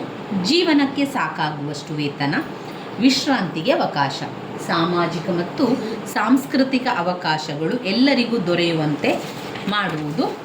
ಹಾಗೆಯೇ ಕೊನೆಯದಾಗಿ 8ನೇದು, ಸೂಕ್ತ ರೀತಿಯ ಕಾನೂನಿನ ಮೂಲಕ ಕಾರ್ಮಿಕರಿಗೆ ಸಂಸ್ಥೆಯ ಆಡಳಿತದಲ್ಲಿ ಭಾಗಿಗಳಾಗುವ ಅವಕಾಶವನ್ನು ಕಲ್ಪಿಸಿಕೊಡುವುದು ಮುಂತಾದವುಗಳು ಸಮಾಜವಾದಿ ನಿರ್ದೇಶನಗಳಾಗಿವೆ. ಗಾಂಧಿವಾದದ ತತ್ವಗಳು ಸಂವಿಧಾನದಲ್ಲಿ 40, 43, 46, 47, 48ನೆಯ ವಿಧಿಗಳನ್ನು ಗಾಂಧೀಜಿಯವರ ಪ್ರಭಾವದಿಂದ ಸೇರಿಸಲಾಗಿದೆ. ಇದರಲ್ಲಿ ಬರುವಂತಹ ತತ್ವಗಳು ಸ್ವಯಂ ಆಡಳಿತ ಸಂಸ್ಥೆಗಳನ್ನಾಗಿ ಗ್ರಾಮ ಪಂಚಾಯಿತಿಯನ್ನು ರಚಿಸುವುದು, ಗ್ರಾಮೀಣ ಪ್ರದೇಶಗಳಲ್ಲಿ ಸಣ್ಣ ಸಣ್ಣ ಕೈಗಾರಿಕೆಗಳನ್ನು ಸಹಕಾರಿ ತತ್ವದ ಆಧಾರದ ಮೇಲೆ ಪ್ರಾರಂಭಿಸುವುದು, ಹಿಂದುಳಿದ ಜನರ, ಅದರಲ್ಲೂ ಪ್ರಮುಖವಾಗಿ ಹರಿಜನ, ಗಿರಿಜನರ ಆರ್ಥಿಕ ಸುಧಾರಣೆ ಮತ್ತು ಅವರಿಗೆ ವಿದ್ಯಾಭ್ಯಾಸದ ಅನುಕೂಲ ಮತ್ತು ಅವಕಾಶಗಳನ್ನು ಒದಗಿಸಿಕೊಡುವುದು, ಪಶುಪಾಲನೆ, ಕೃಷಿ ಮುಂತಾದವುಗಳನ್ನು ವೈಜ್ಞಾನಿಕ ರೀತಿಯಲ್ಲಿ ವ್ಯವಸ್ಥೆಗೊಳಿಸುವುದು, ಗೋಹತ್ಯೆ ನಿಷೇಧಿಸುವುದು, ಪಾನ ನಿಷೇಧ ಮುಂತಾದವುಗಳು. ಇನ್ನು 3ನೇ ಪಾಯಿಂಟ್, ಉದಾರವಾದಿ ತತ್ವಗಳು. ಉದಾರವಾದಿ ತತ್ವಗಳು ಸಂವಿಧಾನದ 44, 45, 50, 51ನೆಯ ವಿಧಿಗಳಲ್ಲಿ ತಿಳಿಸಲಾಗಿದೆ. ಇವುಗಳಲ್ಲಿ ಮುಖ್ಯವಾದ ತತ್ವಗಳು: ದೇಶಾದ್ಯಂತ ಒಂದೇ ರೀತಿಯ ಸಿವಿಲ್ ಕೋಡ್ಗಳನ್ನು ಜಾರಿಗೆ ತರುವುದು, ಅಂದರೆ ನಾಗರಿಕ ಶಾಸನ, ನ್ಯಾಯಾಂಗವನ್ನು ಕಾರ್ಯಾಂಗದಿಂದ ಬೇರ್ಪಡಿಸುವುದು, ಸಂವಿಧಾನ ಪ್ರಾರಂಭವಾದ 10 ವರ್ಷಗಳ ಅವಧಿಯಲ್ಲಿ 14 ವರ್ಷ ವಯೋಮಿತಿಯೊಳಗಿನ ಎಲ್ಲ ಮಕ್ಕಳಿಗೂ ಉಚಿತ ಕಡ್ಡಾಯ ಪ್ರಾಥಮಿಕ ಶಿಕ್ಷಣವನ್ನು ದೊರಕಿಸಿಕೊಡುವುದು, ಸ್ಮಾರಕ ಮತ್ತು ಪ್ರವಾಸ ಸ್ಥಳಗಳನ್ನು ರಕ್ಷಿಸುವುದು. 5. ಅಂತಾರಾಷ್ಟ್ರೀಯ ಶಾಂತಿ ಭದ್ರತೆ ಕಾಪಾಡಿ ವಿಶ್ವ ಕಾನೂನುಗಳನ್ನು ಗೌರವಿಸುವುದು. 6. ಅಂತಾರಾಷ್ಟ್ರೀಯ ವಿವಾದಗಳನ್ನು ಶಾಂತಿಯುತವಾದ ಮಾರ್ಗಗಳ ಮೂಲಕ ಪರಿಹರಿಸುವುದು. ಸಂವಿಧಾನದ 42ನೆಯ ತಿದ್ದುಪಡಿ ಕೆಲವು ಹೊಸ ನಿರ್ದೇಶಕ ತತ್ವಗಳನ್ನು ಸೇರಿಸಿದೆ. 39ನೆಯ ವಿಧಿ ಬಡವರಿಗೆ ಉಚಿತ ಕಾನೂನಿನ ನೆರವನ್ನು ನೀಡುವುದು. 43A ವಿಧಿಯು ಕೈಗಾರಿಕೆ ಮತ್ತು ಇತರ ಉದ್ಯಮಗಳಲ್ಲಿ ಕಾರ್ಮಿಕರಿಗೆ ಭಾಗಿಯಾಗಲು ಅವಕಾಶ ಕಲ್ಪಿಸುವುದು. 48A ವಿಧಿಯು ಪರಿಸರ ಸಂರಕ್ಷಣೆ, ವನ್ಯಜೀವಿಗಳ ಹಾಗೂ ಅರಣ್ಯಗಳ ರಕ್ಷಣೆ ಮಾಡುವುದು. ಇನ್ನು ಮೂಲಭೂತ ಹಕ್ಕುಗಳಿಗೂ ರಾಜ್ಯ ನೀತಿಯ ನಿರ್ದೇಶನ ತತ್ವಗಳಿಗಿರುವ ಸಂಬಂಧವನ್ನು ತಿಳ್ಕೊಳ್ಳುವ. ಸಂವಿಧಾನದ 3ನೆಯ ಭಾಗದಲ್ಲಿ ಮೂಲಭೂತ ಹಕ್ಕುಗಳು ಅಳವಡಿಸಿದರೆ 4ನೆಯ ಭಾಗದಲ್ಲಿ ರಾಜ್ಯ ನೀತಿಯ ನಿರ್ದೇಶನ ತತ್ವಗಳನ್ನು ಅಳವಡಿಸಲಾಗಿದೆ. ಇದು ಮೊದಲನೆಯ ವ್ಯತ್ಯಾಸವಾಗಿ ತಗೊಳ್ಳಿ ಸ್ನೇಹಿತರೆ. ಮೂಲಭೂತ ಹಕ್ಕುಗಳನ್ನು ಯಾವ ಭಾಗವಾಗಿ ಹಾಕಿದ್ದಾರೆ ಸಂವಿಧಾನದಲ್ಲಿ? ಸಂವಿಧಾನದಲ್ಲಿ 3ನೆಯ ಭಾಗದಲ್ಲಿ ಮೂಲಭೂತ ಹಕ್ಕುಗಳಿದೆ, 4ನೆಯ ಭಾಗದಲ್ಲಿ ರಾಜ್ಯ ನೀತಿಯ ನಿರ್ದೇಶನ ತತ್ವಗಳಿದೆ. ಮೂಲಭೂತ ಹಕ್ಕುಗಳನ್ನು ಉಲ್ಲಂಘಿಸಿದವರ ವಿರುದ್ಧ ನ್ಯಾಯಾಲಯಕ್ಕೆ ಹೋಗಿ ಅವುಗಳನ್ನು ರಕ್ಷಿಸಿಕೊಳ್ಳುವಂತಹ ಹಕ್ಕು ನಾವು ಪ್ರಜೆಗಳಿಗಿದೆ. ಆದರೆ ರಾಜ್ಯ ನೀತಿಯ ನಿರ್ದೇಶನ ತತ್ವ ರಾಜ್ಯವು ಕಾರ್ಯಗತಗೊಳಿಸದೇ ಇದ್ದಾಗ ಅವುಗಳ ವಿರುದ್ಧ ನ್ಯಾಯಾಲಯಕ್ಕೆ ಹೋಗಲು ಪ್ರಜೆಗಳಿಗೆ ಅವಕಾಶ ಇಲ್ಲ. 3. ಕೆಲವು ಕರ್ತವ್ಯಗಳನ್ನು ಮಾಡದಂತೆ ಮೂಲಭೂತ ಹಕ್ಕುಗಳು ಸೂಚಿಸಿದರೆ ರಾಜ್ಯ ನೀತಿಯ ನಿರ್ದೇಶನ ತತ್ವಗಳು ಕೆಲವು ಕರ್ತವ್ಯಗಳು ಮಾಡಲೇಬೇಕೆಂದು ಸೂಚನೆ ಕೊಡುತ್ತದೆ. 3. ಮೂಲಭೂತ ಹಕ್ಕುಗಳು ವ್ಯಕ್ತಿಗಳಿಗೆ ಸಂಬಂಧಿಸಿದೆ. ರಾಜ್ಯ ನೀತಿಯ ನಿರ್ದೇಶನ ತತ್ವಗಳು ಇಡೀ ಸಮಾಜಕ್ಕೆ ಸಂಬಂಧಿಸಿದೆ. ಮೂಲಭೂತ ಹಕ್ಕುಗಳು ರಾಜಕೀಯ ಪ್ರಜಾಪ್ರಭುತ್ವಕ್ಕೆ ಸಹಾಯಕವಾಗಿದ್ದರೆ ರಾಜ್ಯ ನೀತಿಯ ನಿರ್ದೇಶನ ತತ್ವಗಳು ಆರ್ಥಿಕ ಮತ್ತು ಸಾಮಾಜಿಕ ಪ್ರಜಾಪ್ರಭುತ್ವವನ್ನು ಸ್ಥಾಪಿಸಲು ಸಹಾಯಕವಾಗಿದೆ. 6. ಮೂಲಭೂತ ಹಕ್ಕುಗಳು ರಾಜ್ಯಕ್ಕೆ ಆಜ್ಞೆ ನೀಡುವುದರ ಮೂಲಕ ಪ್ರಜಾಪ್ರಭುತ್ವ ವಿರೋಧಿ ಕೆಲಸಗಳನ್ನು ಮಾಡದಂತೆ ತಡೆಯುತ್ತದೆ. ರಾಜ್ಯ ನೀತಿ ನಿರ್ದೇಶನ ತತ್ವಗಳು ರಾಜ್ಯಕ್ಕೆ ಸ್ಪಷ್ಟವಾಗಿ ಸೂಚನೆ ನೀಡಿ ದೇಶದ ಆರ್ಥಿಕ ಏಳಿಗೆಗೆ ಮತ್ತು ಸಾಮಾಜಿಕ ಪ್ರಗತಿಗೆ ಹೋರಾಡುವಂತೆ ಆದೇಶ ನೀಡುತ್ತದೆ. ಪ್ರಜೆಗಳಿಗೆ ಮೂಲಭೂತ ಹಕ್ಕುಗಳ ಮೌಲ್ಯ ಅರಿಯಬೇಕಾದರೆ ಮತ್ತು ಅವುಗಳನ್ನು ಅನುಭವಿಸಬೇಕಾದರೆ ಅವರ ಆರ್ಥಿಕ ಮತ್ತು ಸಾಮಾಜಿಕ ಸ್ಥಿತಿಗಳು ಅಭಿವೃದ್ಧಿಗೊಳ್ಳಬೇಕು. ದೇಶದ ಅಭಿವೃದ್ಧಿಗೆ ಪೂರಕವಾಗಿರುವ ಈ ತತ್ವಗಳು ಮತ್ತು ಮೂಲಭೂತ ಹಕ್ಕುಗಳ ನಡುವೆ ಘರ್ಷಣೆ ಮತ್ತು ಭಿನ್ನಾಭಿಪ್ರಾಯಗಳು ಉಂಟಾಗಬಾರದು. ಇನ್ನು ಬರುವಂಥದ್ದು ಘಟಕ 5. ಘಟಕ 5ರಲ್ಲಿ ಭಾರತದ ಸಂಯುಕ್ತ ಪದ್ಧತಿಯ ಅರ್ಥ.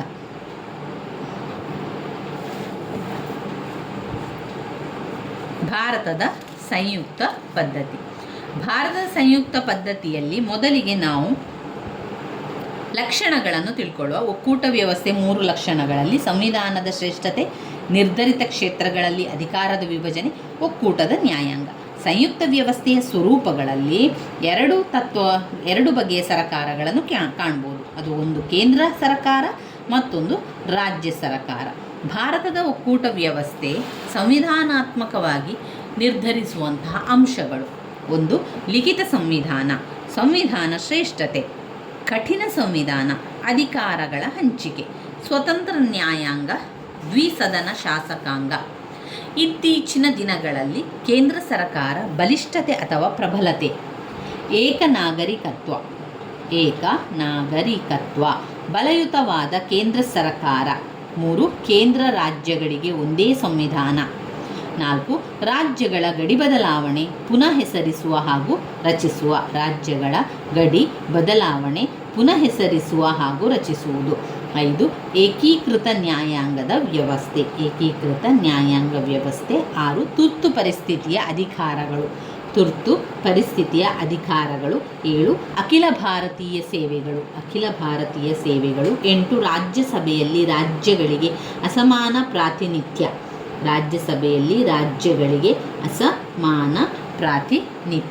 9. ರಾಷ್ಟ್ರಪತಿಯಿಂದ ರಾಜ್ಯಪಾಲರ ನೇಮಕ. ಮಹಾಲೆಕ್ಕ ತಪಾಸಿಗರು ರಾಷ್ಟ್ರಪತಿಯಿಂದ ಶ್ರೇಷ್ಠ ನ್ಯಾಯಾಲಯದ ನ್ಯಾಯಾಧೀಶರನ್ನು ಮತ್ತು ಚುನಾವಣೆ ಆಯೋಗವನ್ನು ನೇಮಕ ಮಾಡುವುದು. ರಾಷ್ಟ್ರಪತಿಯವರಿಂದ ಶ್ರೇಷ್ಠ ನ್ಯಾಯಾಲಯದ ನ್ಯಾಯಾಧೀಶರನ್ನು ಮತ್ತು ಚುನಾವಣೆಯ ಆಯೋಗವನ್ನು ನೇಮಕ ಮಾಡುವುದು. 12. ಸರಳ ಸಂವಿಧಾನ. 13. ರಾಜ್ಯಪಟ್ಟಿಯ ರಾಜ್ಯ ಮಂಡಳಿಯ ಮೇಲೆ ಅಧಿಕಾರ. 14. ರಾಜ್ಯದ ಕಾನೂನಿನ ಮೇಲೆ ನಿಯಂತ್ರಣ. 15. ರಾಜ್ಯಗಳ ಹಣಕಾಸಿನ ಅಭದ್ರತೆ. ಇನ್ನು ಬರುವಂತಹ ಘಟಕ 6. ಘಟಕ 6ರಲ್ಲಿ ಇನ್ನು ಯಾವುದೂ ಇಲ್ಲ. ಇನ್ನು ಬರುವಂಥದ್ದು ಬ್ಲಾಕ್ 2. ಬ್ಲಾಕ್ 2ರಲ್ಲಿ ಯಾವುದನ್ನೆಲ್ಲ ಓದ್ಕೊಳ್ಳಿಕ್ಕಿರುವಂಥದ್ದು ಅಂತ ಹೇಳಿದರೆ, ಚುನಾವಣೆ, ರಾಷ್ಟ್ರಪತಿಯವರ ಚುನಾವಣೆಯ ಪ್ರಬಂಧ, ಪ್ರಧಾನಮಂತ್ರಿ ಮತ್ತು ಮಂತ್ರಿಮಂಡಲಿಯವರ ಅಧಿಕಾರ ಮತ್ತು ಕಾರ್ಯಗಳು, ಲೋಕಸಭೆಯ ರಚನೆಯ ಅಧಿಕಾರ ಕಾರ್ಯಗಳು, ಲೋಕಸಭಾ ಅಧ್ಯಕ್ಷರ ಕಾರ್ಯಗಳು ಮತ್ತು ಪಾತ್ರಗಳು. ಆಮೇಲೆ ಸರ್ವೋಚ್ಚ ನ್ಯಾಯಾಲಯ, ವೆರಿ ಇಂಪಾರ್ಟೆಂಟ್ ಆಗಿರುವಂಥದ್ದು ಸರ್ವೋಚ್ಚ ನ್ಯಾಯಾಲಯ, ಹಾಗೆ ಲೋಕಸಭೆ, ಇವೆಲ್ಲ ಕೂಡ ತುಂಬಾ ಮುಖ್ಯವಾಗಿರುವಂಥದ್ದು. ಸರ್ವೋಚ್ಚ ನ್ಯಾಯಾಲಯದ ರಚನೆ ಮತ್ತು ಅಧಿಕಾರ ವ್ಯಾಪ್ತಿ, ನ್ಯಾಯಿಕ ವಿಮರ್ಶೆ ಮತ್ತು ನ್ಯಾಯಾಂಗ ಕ್ರಿಯಾಶೀಲತೆ. ನ್ಯಾಯಾಂಗದ ಕ್ರಿಯಾಶೀಲತೆ. ಮೊದಲನೇದಾಗಿ ಚುನಾವಣೆಯ ಅರ್ಹತೆಗಳು ಮತ್ತು ಚುನಾವಣೆಯ ಪದ್ಧತಿಗಳನ್ನು ನೋಡ್ಕೊಳ್ಬೇಕು. ಚುನಾವಣೆ ಪದ್ಧತಿ ಇಲ್ಲಿ ಯಾವ ರೀತಿ ಬಂದಿದೆ ಅಂತ ನೋಡ್ಕೊಳ್ಳಿ. ಇದರಲ್ಲಿ ಪಾಯಿಂಟ್ಸ್ ಅಂತ ಕೊಡಲಿಲ್ಲ, ನಾವು ಪಾಯಿಂಟ್ಸ್ಗಳನ್ನಾಗಿ ಮಾಡಿಕೊಂಡು ಓದಬೇಕು. ಇನ್ನು ಅಧಿಕಾರ ಮತ್ತು ಕಾರ್ಯಗಳು ನೋಡಿದರೆ, ಕಾರ್ಯಾಂಗೀಯ ಅಧಿಕಾರಗಳು, ಶಾಸನೀಯ ಅಧಿಕಾರಗಳು, ಅಧಿವೇಶನ ಕರೆಯುವ, ಮುಂದೂಡುವ ಮತ್ತು ವಿಸರ್ಜನಾಧಿಕಾರ, ಅಧಿವೇಶನವನ್ನು ಉದ್ದೇಶಿಸಿ ಭಾಷಣ, ಸದಸ್ಯರನ್ನು ನಾಮಕರಣ ಮಾಡುವ ಅಧಿಕಾರ, ಶಾಸನಗಳಿಗೆ ಒಪ್ಪಿಗೆ ನೀಡುವ ಅಧಿಕಾರ, ಸುಗ್ರೀವಾಜ್ಞೆ ಹೊರಡಿಸುವುದು. ಹಣಕಾಸು ಅಧಿಕಾರಗಳಲ್ಲಿ ನ್ಯಾಯಾಂಗೀಯ ಅಧಿಕಾರಗಳು, ಮಿಲಿಟರಿ ಅಧಿಕಾರಗಳು, ತುರ್ತು ಪರಿಸ್ಥಿತಿ ಅಧಿಕಾರಗಳಲ್ಲಿ ರಾಷ್ಟ್ರೀಯ ತುರ್ತು ಪರಿಸ್ಥಿತಿ. ಇನ್ನು ಪ್ರಧಾನಮಂತ್ರಿಯ ಕಾರ್ಯಗಳು ಇದೆ. ಅದರ ಮೊದಲು ಕ್ಯಾಬಿನೆಟ್ನ ಕಾರ್ಯಗಳು, ನೀತಿ ಕ್ಯಾಬಿನೆಟ್ನ ಕಾರ್ಯಗಳು ನೀತಿ ನಿರೂಪಣೆ ಮಾಡುವ ಕಾರ್ಯ, ರಾಷ್ಟ್ರದ ಕಾರ್ಯಾಂಗದ ಮೇಲೆ ನಿಯಂತ್ರಣ, ರಾಷ್ಟ್ರದ ಕಾರ್ಯಾಂಗದ ಮೇಲೆ ನಿಯಂತ್ರಣ, ಶಾಸನೀಯ ಕಾರ್ಯಗಳು, ಹಣಕಾಸು ಕಾರ್ಯಗಳು, ಮುಖ್ಯ ಹುದ್ದೆಗಳಿಗೆ ನೇಮಕ, ಇತರೆ ಅಧಿಕಾರಗಳು. ಪ್ರಧಾನಮಂತ್ರಿಯ ಅಧಿಕಾರ ಮತ್ತು ಕಾರ್ಯಗಳು. ಪ್ರಧಾನಮಂತ್ರಿಯ ಕಾರ್ಯಗಳಲ್ಲಿ ಸಚಿವರುಗಳ ನೇಮಕ, ಕ್ಯಾಬಿನೆಟ್ನ ಅಧ್ಯಕ್ಷ, ಮೇಲ್ವಿಚಾರಣಾ ಕಾರ್ಯಗಳು, ಖಾತೆಗಳ ಹಂಚಿಕೆ, ಸರಕಾರ ಮತ್ತು ರಾಷ್ಟ್ರಾಧ್ಯಕ್ಷರ ನಡುವಿನ ಕೊಂಡಿ, ಪಕ್ಷದ ನಾಯಕ, ಸಂಸತ್ತಿನ ನಾಯಕ.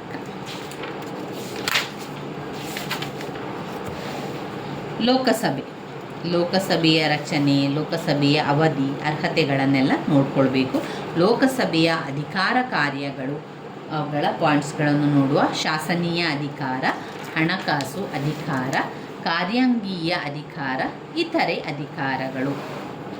ಲೋಕಸಭಾಧ್ಯಕ್ಷರು, ಸ್ಪೀಕರ್. ಸ್ಪೀಕರ್ ಅವರ ನೋಡಿದರೆ, ಸ್ಪೀಕರ್ ಅವರ ಅಧಿಕಾರ ಮತ್ತು ಕಾರ್ಯಗಳು ನೋಡಿದರೆ, ಒಂದು ನಿಯಂತ್ರಣ ಮಾಡುವ ಅಧಿಕಾರ, ನಿಯಂತ್ರಣಾಧಿಕಾರಗಳು, ಮೇಲ್ವಿಚಾರಣಾಧಿಕಾರಗಳು, ಆಡಳಿತಾಧಿಕಾರಗಳು, ವಿಶೇಷ ಅಥವಾ ಇತರೆ ಅಧಿಕಾರಗಳು.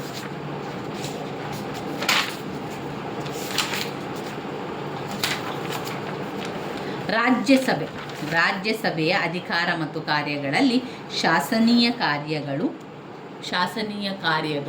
ಕಾರ್ಯಾಂಗೀಯ ಕಾರ್ಯಗಳು, ಲೋಕಸಭೆಯೊಡನೆ ಸಮಾನವಾಗಿರುವ ಅಧಿಕಾರ, ವಿಶೇಷ ಅಧಿಕಾರಗಳು.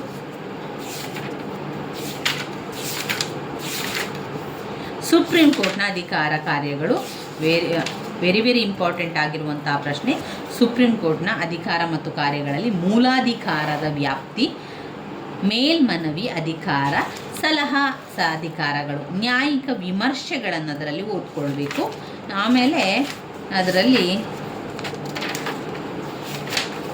ಭಾರತದಲ್ಲಿ ನ್ಯಾಯಾಂಗ ವಿಮರ್ಶೆಯನ್ನು ಕೂಡ ಓದ್ಕೊಳ್ಳಿ. ಇನ್ನು ಇದರಲ್ಲಿ ಬರುವಂಥದ್ದು ಬ್ಲಾಕ್ 3. ಬ್ಲಾಕ್ 3ರಲ್ಲಿರುವಂತಹ ಮುಖ್ಯವಾದ ಪ್ರಶ್ನೆಗಳು: ರಾಜ್ಯಪಾಲರ ಅಧಿಕಾರ ಕಾರ್ಯಗಳು, ಮುಖ್ಯಮಂತ್ರಿಯ ನೇಮಕ, ಅಧಿಕಾರ ಮತ್ತು ಕಾರ್ಯಗಳು, ರಾಜ್ಯ ಶಾಸಕಾಂಗ ರಚನೆ, ಅಧಿಕಾರ ಮತ್ತು ಕಾರ್ಯಗಳು, ಹೈಕೋರ್ಟ್ನ ಅಧೀನ ನ್ಯಾಯಾಲಯ ಅಧಿಕಾರ ಮತ್ತು ಕಾರ್ಯಗಳು. ಇವೆಲ್ಲವನ್ನು ಕೂಡ ನಾವು ನೋಡ್ಕೊಳ್ಳಿಕ್ಕಿದೆ. ರಾಜ್ಯಪಾಲರ ಅಧಿಕಾರಗಳಲ್ಲಿ ಈಗ ಎಲ್ಲ ಅಧಿಕಾರ ಮತ್ತು ಕಾರ್ಯವನ್ನು ನಾವು ನೋಡಿದರೆ, ಅದರಲ್ಲಿ ಕಾರ್ಯಾಂಗದ ಕಾರ್ಯಗಳು, ಶಾಸನೀಯ ಕಾರ್ಯಗಳು, ಹಣಕಾಸಿನ ಕಾರ್ಯಗಳೆಲ್ಲ ಇರುವಂಥದ್ದು. ಅವು ಯಾವ ರೀತಿ ಖಾತೆಗಳನ್ನು ಹಂಚಿಕೆ ಮಾಡಿರುವಂಥದ್ದು, ಮತ್ತು ಮಂತ್ರಿಗಳ ವಜಾ ಮಾಡುವುದು, ಅದೆಲ್ಲ ಯಾವ ರೀತಿ ಪಾಯಿಂಟ್ಸನ್ನು ಕೊಟ್ಟಿದ್ದಾರೆ, ವಿವರಣೆಯನ್ನು ಕೊಟ್ಟಿದ್ದಾರೆ ಅಂತ ನೀವು ನೋಡ್ಕೊಳ್ಬೇಕು. ಕಾರ್ಯಾಂಗದ ಕಾರ್ಯಗಳು, ಶಾಸನೀಯ ಕಾರ್ಯಗಳು, ಹಣಕಾಸು ಕಾರ್ಯಗಳು, ನ್ಯಾಯಾಂಗೀಯ ಅಧಿಕಾರಗಳು, ವಿವೇಚನಾಧಿಕಾರಿಗಳನ್ನು ಕಾಣ್ಬೋದು. ಇನ್ನು ಮುಖ್ಯಮಂತ್ರಿಯ ಅಧಿಕಾರ ಮತ್ತು ಕಾರ್ಯಗಳಲ್ಲಿ ನಾವು ನೋಡಿದರೆ, ಸರಕಾರದ ರಚನೆ ಮಾಡಲಿಕ್ಕಿದೆ, ಸಂಪುಟದ ಗಾತ್ರ ವಿಸ್ತರಣೆ ನಿರ್ಧಾರ, ಸಂಪುಟ ಗಾತ್ರದ ನಿರ್ಧಾರ, ಸಚಿವರ ವಜಾ, ಸರಕಾರ, ಕ್ಯಾಬಿನೆಟ್, ವಿಧಾನಸಭೆಯ ನೇಮಕ, ವಿಧಾನಸಭೆಯ ನಾಯಕ, ಸರಕಾರ, ಕ್ಯಾಬಿನೆಟ್, ವಿಧಾನಸಭೆಯ ನಾಯಕ, ವಿಧಾನಸಭೆಯ ವಿಸರ್ಜನೆ.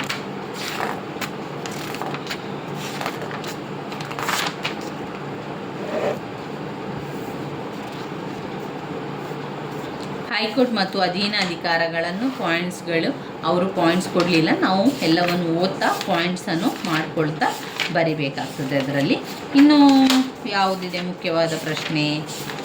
ಇನ್ನು ಬರುವಂಥದ್ದೇ ಬ್ಲಾಕ್ 4. ಬ್ಲಾಕ್ 4ರಲ್ಲಿ ಯಾವುದಿದೆ ಓದ್ಕೊಳ್ಳುವಂಥದ್ದು ಅಂದರೆ, ವಲಯ ಸಮಿತಿ, ಚುನಾವಣೆ ಆಯೋಗದ ಕಾರ್ಯಗಳು, ಭಾರತದಲ್ಲಿ ಪಕ್ಷ ಪದ್ಧತಿ ಮತ್ತು ಒತ್ತಡ ಗುಂಪುಗಳ ಕಾರ್ಯಗಳು, ಸಂವಿಧಾನ ತಿದ್ದುಪಡಿಯ ವಿಧಾನ,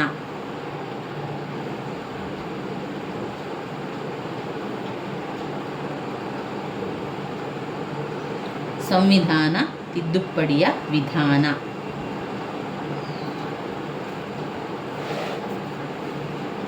ವಲಯ ಸಮಿತಿಯ ರಚನೆ ಮತ್ತು ಪಾತ್ರಗಳು,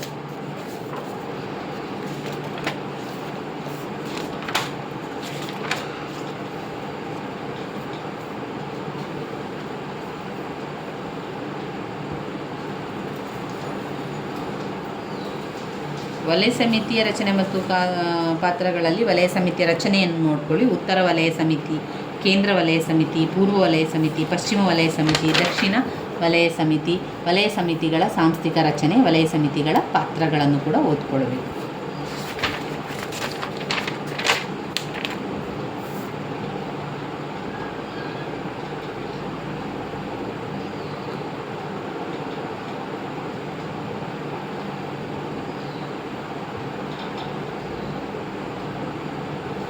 ಚುನಾವಣೆ ಆಯೋಗದ ಕಾರ್ಯಗಳು. ಚುನಾವಣಾ ಆಯೋಗದ ಅಧಿಕಾರ ಮತ್ತು ಕಾರ್ಯಗಳಿದೆ. ಅದರಲ್ಲಿ ನಾವು ಪಾಯಿಂಟ್ಸ್ಗಳನ್ನು ಓದ್ತಾ ಹೋಗಬೇಕು.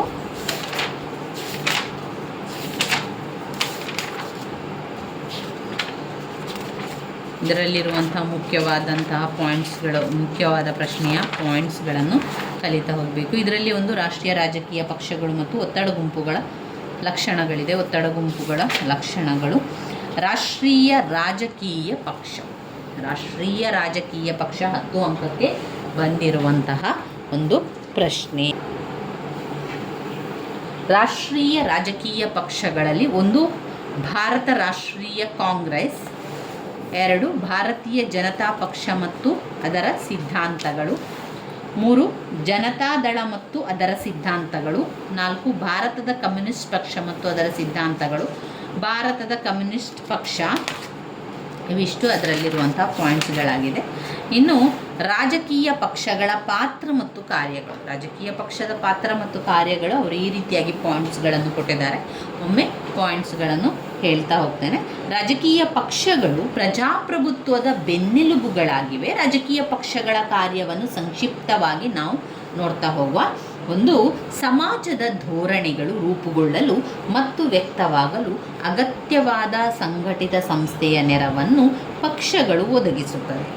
ಅಲ್ಲದೆ ಯಾವುದೇ ಧೋರಣೆಗೆ ಅಥವಾ ಅಭಿಪ್ರಾಯಕ್ಕೆ ಬಹುಜನರ ಸಮ್ಮತಿಯನ್ನು ಪಡೆಯಲು ಅವಶ್ಯಕವಾದ ಸಾಧನಗಳನ್ನು ಪಕ್ಷಗಳು ಒದಗಿಸುತ್ತದೆ. ದೇಶ ಎದುರಿಸುತ್ತಿರುವ ಸಾಮಾಜಿಕ ಆರ್ಥಿಕ ಸಮಸ್ಯೆಗಳನ್ನು ರಾಜಕೀಯ ಪಕ್ಷಗಳು ಸರಳೀಕರಿಸಿ ತಮ್ಮ ಯೋಜನೆಗಳನ್ನು ಜನಗಳ ಮುಂದಿಡುತ್ತದೆ.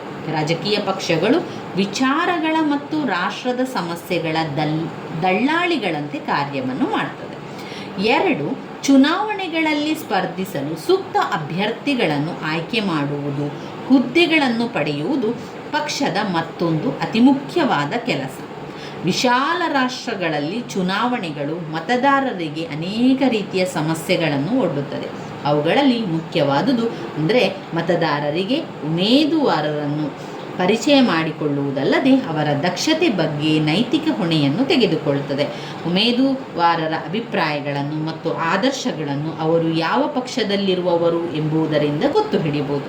4 ರಾಜಕೀಯ ಪಕ್ಷಗಳು ಸರಕಾರ ಮತ್ತು ಜನರ ನಡುವೆ ಸಂಪರ್ಕ ಸೇತುವೆಯನ್ನು ಒದಗಿಸಿ ಮತದಾರರಿಗೆ ರಾಜಕೀಯ ಶಿಕ್ಷಣ ಕೊಟ್ಟು ತಿಳುವಳಿಕೆ ನೀಡಿ ಅವರನ್ನು ಸಕ್ರಿಯಗೊಳಿಸಲು ಅವು ಪ್ರಯತ್ನಿಸುತ್ತದೆ. ಇನ್ನು 5ನೇ ಪಾಯಿಂಟಲ್ಲಿ ಸರಕಾರದ ರಚನೆ ಮತ್ತು ನಿರ್ವಹಣೆ. ರಾಜಕೀಯ ಪಕ್ಷವೊಂದು ಬಹುಮತ ಗಳಿಸಿದಾಗ ತಮ್ಮ ಧೋರಣೆ ಮತ್ತು ಕಾರ್ಯಗಳನ್ನು ಜಾರಿಗೊಳಿಸಲು ಸರಕಾರವನ್ನು ರಚಿಸುವಂಥದ್ದು. 6 ಸಂಸದೀಯ ಪದ್ಧತಿ ಸರಕಾರದ ಕಾರ್ಯನಿರ್ವಹಣೆಗೆ ರಾಜಕೀಯ ಪಕ್ಷಗಳು ಅತ್ಯವಶ್ಯಕ. 7 ರಾಜಕೀಯ ಪಕ್ಷಗಳು ಅಧಿಕಾರಕ್ಕಾಗಿ ಹೋರಾಡುತ್ತದೆ. 8 ರಾಜಕೀಯ ಪಕ್ಷಗಳು ಸಮಸ್ಯೆಗಳನ್ನು ಸಾದರಪಡಿಸುತ್ತದೆ. 9 ರಾಜಕೀಯ ನಾಯಕರನ್ನು ನೇಮಿಸುವುದು ಪಕ್ಷಗಳ ಮತ್ತೊಂದು ಕಾರ್ಯವಾಗಿದೆ. 10 ಕಲ್ಯಾಣ ಕಾರ್ಯಗಳನ್ನು ನೆರವೇರಿಸುವುದು. 11 ರಾಜಕೀಯ ಪಕ್ಷಗಳ ಕಾರ್ಯಗಳನ್ನು ಹರ್ಮನ್ ಫೈರ್ ಅವರು ಈ ರೀತಿಯಾಗಿ ನಿರೂಪಿಸಿದ್ದಾರೆ. ಅಪಾರ ಜನಸ್ತೋಮದ ನಡುವೆ ಬಾಂಧವ್ಯ ಮೂಡಿಸಲು ರಾಜಕೀಯ ಪಕ್ಷಗಳು ನೆರವಾಗುತ್ತದೆ. ಜನತೆಯ ಅಲಕ್ಷ್ಯ ಅಜ್ಞಾನಗಳನ್ನು ಹೋಗಲಾಡಿಸಿ ರಾಜಕೀಯ ವಿಚಾರಗಳಲ್ಲಿ ಆಸಕ್ತಿ ಕೆರಳಿಸುವುದು, ದೇಶದ ಇತರ ಭಾಗಗಳಲ್ಲಿ ಆದ ಪ್ರಗತಿಗಳನ್ನು ಜನತೆಯ ಗಮನಕ್ಕೆ ತರುವುದು, ವಿವಿಧೆಡೆಯಲ್ಲಿ ಚದುರಿ ಹೋದ ಜನಾಸಕ್ತಿಯನ್ನು ರಾಜಕೀಯದತ್ತ ತಿರುಗಿಸಿ ಅವುಗಳನ್ನೆಲ್ಲ ಕ್ರೋಢೀಕರಿಸಿ ಅವರವರ ಅವಶ್ಯಕತೆಗಳನ್ನು ಸಿದ್ಧಪಡಿಸಿ ಕಾರ್ಯಗತಗೊಳಿಸುವುದು, ನಾಯಕರನ್ನು ವಿಚಾರ ಪ್ರಚಾರಗಳನ್ನು ಪಕ್ಷವು ತಾನೇ ಹೊತ್ತು ರಾಜ್ಯದ ಪ್ರಗತಿಗೆ ಶ್ರಮಿಸುವುದು. ಇನ್ನು ಒತ್ತಡ ಗುಂಪುಗಳ ಅರ್ಥ ಮತ್ತು ವ್ಯಾಖ್ಯೆಗಳನ್ನು ನೋಡಬೇಕು. ಅದರಲ್ಲಿ ಒತ್ತಡ ಗುಂಪುಗಳ ಲಕ್ಷಣಗಳಲ್ಲಿ ನಾವು ಈ ರೀತಿಯಾಗಿ ಪಾಯಿಂಟ್ಸ್ಗಳನ್ನು ಮಾಡಿಕೊಂಡು ಬರೆಯಿರಿ. 1 ರಾಜಕೀಯ ಪಕ್ಷದೊಂದಿಗೆ ನೇರವಾಗಿ ಗುರುತಿಸಿಕೊಂಡಿಲ್ಲ. 2 ಸಾಂಪ್ರದಾಯಿಕತೆ ಮತ್ತು ಆಧುನಿಕತೆಯ ಲಕ್ಷಣ. 3 ನೌಕರಶಾಹಿಯನ್ನು ಘೋಷಣೆ ಮಾಡುವುದು. 4 ತಮ್ಮ ಹಿತ ಸಾಧಿಸಲು ಶಾಸಕರ ಮೇಲೆ ಪ್ರಭಾವ ಬೀರಲು ಮಾತ್ರ ತಮ್ಮ ಕಾರ್ಯತಂತ್ರವನ್ನು ಬಳಸದೆ ಸಂವಿಧಾನಾತ್ಮಕವಲ್ಲದ ಮಾರ್ಗಗಳನ್ನು ಬಳಸಿ ಅರಾಜಕತೆಯುಂಟು ಮಾಡಲು ಯತ್ನಿಸುವುದು. ಮುಷ್ಕರ ಬಂದ್ ಎಲ್ಲ ಮಾಡ್ತಾರಲ್ಲ ಅದು. 4ನೇದು ರಾಜಕೀಯ ಪಕ್ಷಗಳು ಮತ್ತು ಗುಂಪುಗಳ ಬೆಂಬಲ ಪಡೆದುಕೊಳ್ಳುವಲ್ಲಿ ಕಾರ್ಯತಂತ್ರ. ಭಾರತದ ಬಹುಮುಖ್ಯ ಒತ್ತಡ ಗುಂಪುಗಳು ವ್ಯವಹಾರಿ ಗುಂಪುಗಳು, ಕಾರ್ಮಿಕ ಸಂಘಗಳು, ರೈತಾಪಿ ಗುಂಪುಗಳು, ಧಾರ್ಮಿಕ, ಜಾತಿ ಮತ್ತಿತರ ಗುಂಪುಗಳು, ವಿದ್ಯಾರ್ಥಿಗಳ ಸಂಸ್ಥೆಗಳು. ಇನ್ನು ಬರುವಂಥ ಘಟಕ 23 ತಿದ್ದುಪಡಿ ವಿಧಾನ. ಇದು ಕೊನೆಯ ಘಟಕ. ತಿದ್ದುಪಡಿಯ ವಿಧಾನದಲ್ಲಿ ಸಾಮಾನ್ಯ ಬಹುಮತ ವಿಧಾನ, ವಿಶೇಷ ಬಹುಮತ ವಿಧಾನ, ವಿಶೇಷ ಬಹುಮತದ ಜೊತೆಗೆ ರಾಜ್ಯಗಳ ಅನುಮೋದನೆ ವಿಧಾನ. ಸಾಮಾನ್ಯ ಬಹುಮತ ವಿಧಾನ, ವಿಶೇಷ ಬಹುಮತ ವಿಧಾನ, ವಿಶೇಷ ಬಹುಮತದ ಜೊತೆಗೆ ರಾಜ್ಯಗಳ ಅನುಮೋದನೆ ವಿಧಾನ.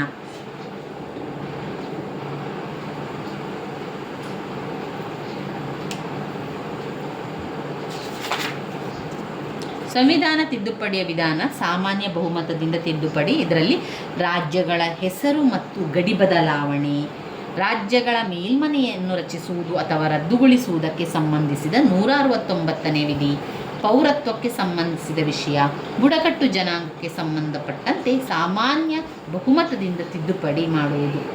ವಿಶೇಷ ಬಹುಮತದಿಂದ ತಿದ್ದುಪಡಿ.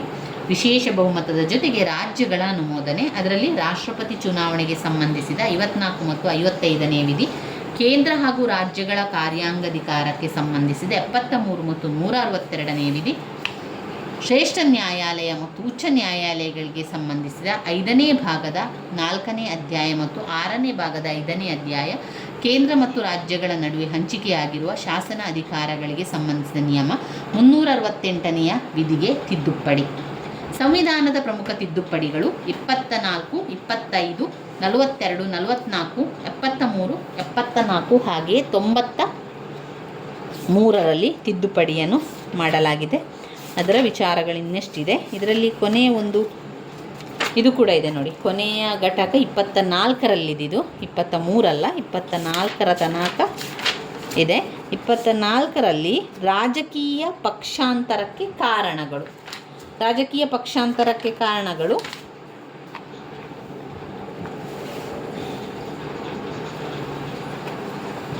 ರಾಜಕೀಯ ಪಕ್ಷಾಂತರಗಳಲ್ಲಿ ಕಾರಣಗಳು: ತತ್ವರಹಿತ ರಾಜಕೀಯ ಮೈತ್ರಿ, ಪಕ್ಷಗಳಲ್ಲಿನ ಆಂತರಿಕ ಗುಂಪುಗಾರಿಕೆ, ತಾತ್ವಿಕ ಬದ್ಧತೆ ಇಲ್ಲದ್ದು, ಅಲ್ಪಸಂಖ್ಯಾತ ಸರ್ಕಾರಗಳು, ಕಾಂಗ್ರೆಸ್ ಪಕ್ಷದ ಪ್ರಾಬಲ್ಯತೆ ಕಡಿಮೆ ಯಾದುದು, ಪಕ್ಷಾಂತರಿಗಳನ್ನು ಸ್ವೀಕರಿಸುವುದು. ಪಕ್ಷಾಂತರ ನಿಯಂತ್ರಣ ಕ್ರಮಗಳಿದೆ. ಇನ್ನು ಇವಿಷ್ಟು